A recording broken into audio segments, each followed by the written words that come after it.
रायगड जिल्ह्याला लाचखोरीचं ग्रहण लागलंय। अनेक सरकारी कार्यालयातील लोकसेवक गलेलठ्ठ पगार असतानाही वरकमाईच्या आमिषाला बळी पडत आहेत। अमुक रक्कम द्या, तुमची फाईल सर्वात आधी पुढे घेतो, तुमचं काम होऊन जाईल, असे किस्से अनेक कार्यालयात घडताना दिसतात। याचा भुर्दंड मात्र सामान्य नागरिकांना भोगावा लागतोय।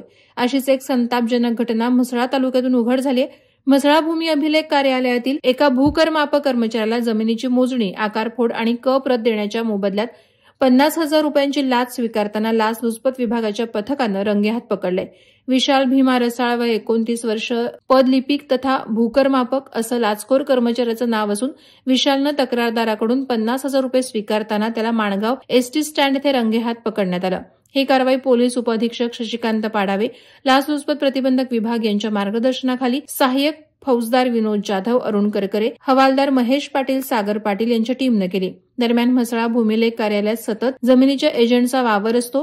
सामान्य नागरिकांनी जमीन मोजणीचा अर्ज केला तर त्यांचा नंबर 1 वर्षानंतर येतो, मात्र एजंटकडून अथवा पाकीट भरून दिल्यास जमिनीची मोजणी 1 महिन्यात पार पडत असल्याचे आरोप नागरिकांकडून करण्यात येत आहेत। या कार्यालयातील भ्रष्टाचारी कर्मचाऱ्यांकडून म्हसळा बायपास येथील अनेक जमिनींच्या चुकीच्या पद्धतीनं मोजणी करण्यात आल्याची तक्रार अनेक नागरिकांनी केली आहे। याबाबत तपास करून भ्रष्ट अधिकाऱ्यांना शासन करण्याची मागणी नागरिक करत आहेत। वादळवारा लाईव्हसाठी निकेश कोकचा, म्हसळा। नवी मुंबई व रायगड जिल्ह्यातील ताज्या बातम्या आणि घडामोडींसाठी सबस्क्राईब करा वादळवारा लाईव्ह चॅनल आणि दाबा बेल आयकॉन।